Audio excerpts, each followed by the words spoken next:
Arestado ang isang Kuwaiti na ayon sa NBI ay isang commander ng teroristang grupong ISIS. Ang suspect, isa rin daw eksperto sa paggawa ng bomba at sangkot umano sa ilang pagpapasabog sa Middle East. Ang pagdakip sa kanya pati sa kanyang misis, tinutukan ni John Consulta, exclusive. Matapos ang ilang oras sa surveillance ng mga tauhan ng Fugitive Search Unit ng Bureau of Immigration at nang namataan na ang kanilang high-value target, sumalakay na ang mga operatiba.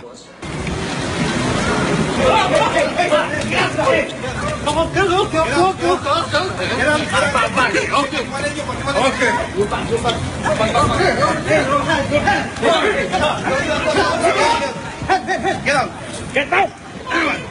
Get on.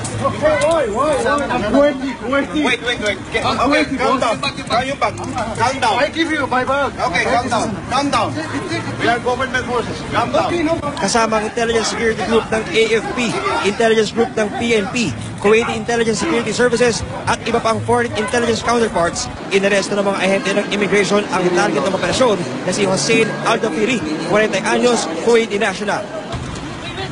My husband! Yes!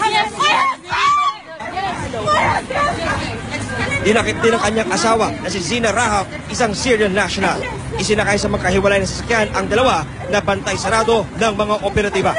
Ayon sa DOJ, nakakuha ang BIFSU ng impormasyon mula sa kanilang mga foreign intelligence counterparts sa pagtatago ni Al-Dafiri sa bahagi ng BGC kasama ang kanyang asawa. It was confirmed by the Kuwaiti government that they are members of the terrorist group ISIL or ISIS.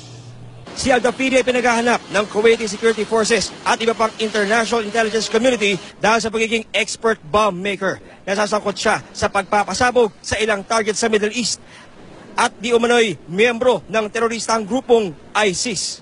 Since nothing happened, we were able to nip whatever terrorist intention they have in the bud.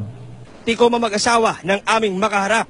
We will continue to be vigilant, and this is our commitment